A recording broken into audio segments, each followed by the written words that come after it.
ছড়া দিবেন, আমি ব্যানার ছবি নিব, ভিডিও নিব, নেওয়ার পর তারা মশলা করেন, ঠিক আছে?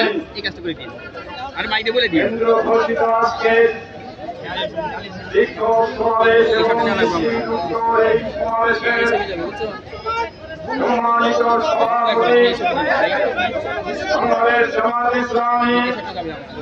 কেন্দ্রীয় মজলিসের শুরার অন্যতম সদস্য সিরাজগঞ্জ জেলার জামাত ইসলামীর সংগ্রামী আমির অধ্যক্ষ মাওলানা শাহিনুর আলম আজকের এই সমাবেশ উত্তর আলোচনায় অংশগ্রহণকারী আমার সম্মানিত জেলা নেতৃবৃন্দ, শ্রদ্ধাভাজন জাতির জাগ্রত বিবেক, সত্য অনুসন্ধিৎসু খবর পরিবেশনের রাহবার, আজকের সম্মানিত সাংবাদিক বন্ধুগণ, ইন্দার পরহেজগার আপামর জনসাধারণের সিরাজগঞ্জবাসী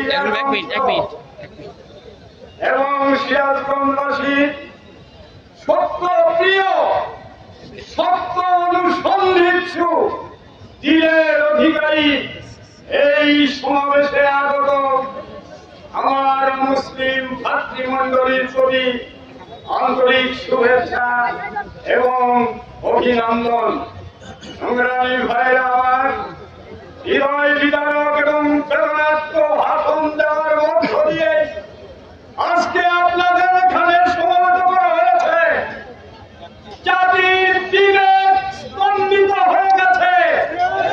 6 মাস 9 দিন বৈষম্য বিরোধী আন্দোলনের পর একই স্বাধীন দ্বিতীয় স্বাধীনতার স্বপ্ন পূরণের জন্য জাতি যা আশা করেছিল, জাতি যা প্রত্যাশা করেছিল, সেই প্রত্যাশার আমাদের প্রাণ প্রিয় নেতা তদানীন্তন নয়, বাংলার অক্সফোর্ড হিসেবে খ্যাত ঢাকা ইউনিভার্সিটির তদানীন্তন ছাত্র শিবিরের সভাপতি, বাংলাদেশ জামাত ইসলামী ভারপ্রাপ্ত সেক্রেটারি জেনারেল জনাব এজিএম আজহারুল ইসলাম ভাইকে আজ দীর্ঘ 13 বছরের অধিক ফ্যাসিস্ট লেডি এই হাসিনা আমাদের ভাইকে নিরাপরাধ অবস্থায় অপরাধী বানিয়ে তাকে জেলখানায় পুরে রেখেছে।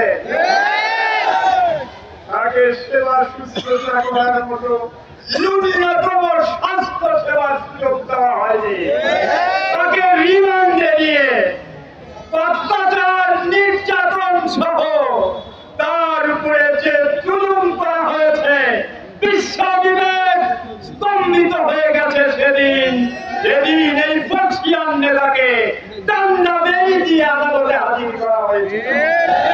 আমরা অত্যন্ত দুঃখের সাথে জোরালো ভাবে অন্তর্বর্তী সরকারের কাছে জোর আবেদন জানাই, আমার এই ভাইকে অবিলম্বে মুক্তি দিতে হবে।